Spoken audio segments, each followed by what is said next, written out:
Le convertisseur de couple est bien le plus méconnu des composants des véhicules automobiles actuels. C'est pourtant un composant central des boîtes à vitesse automatiques. Cette animation montre la structure et la fonction du convertisseur de couple. Le convertisseur de couple est composé d'une pompe hydraulique. Celle-ci possède des aubes incurvées et elle est entièrement remplie d'huile. Dès que la pompe commence à tourner, l'huile est soumise à ce que l'on appelle la force centrifuge. La force centrifuge est une force dirigée vers l'extérieur. Celle-ci augmente avec la vitesse de rotation de la pompe hydraulique. L'huile est ainsi propulsée de l'intérieur vers l'extérieur. La turbine prend place en face de la pompe. Cette turbine est quasiment une pompe hydraulique inversée. En conséquence, les aubes sont disposées dans le sens inverse. Les aubes de la turbine aspirent l'énergie de l'huile dont le mouvement est accéléré par la pompe. Les aubes représentées ici en rouge sont celles de la pompe hydraulique. Les aubes jaunes sont celles de la turbine hydraulique.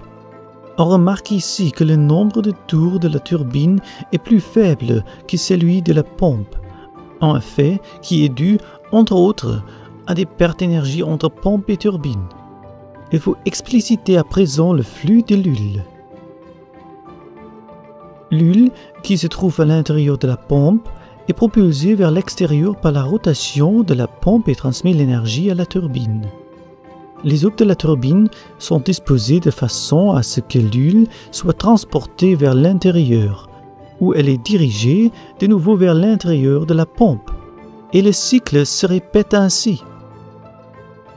Avec ces deux pièces, il ne s'agit pour l'instant que d'un accouplement hydraulique, ne permettant pas la conversion du couple. Un stator, également appelé réacteur, est nécessaire pour convertir le couple. Le stator prend place entre la pompe et la turbine. L'huile, en provenance de la turbine, fait pression sur les aubes du réacteur qui sont incurvées à 90 degrés. Un bouchon se forme alors, entraînant une augmentation du couple. La pompe est fixée au carter, qui est lui-même relié au moteur. Ainsi, le moteur transmet l'énergie au carter, puis le carter à la pompe. À l'intérieur, il y a en outre un embrayage dont la fonction sera expliquée plus loin, et un arbre qui relie la turbine à la boîte de vitesse, et donc aux roues du véhicule.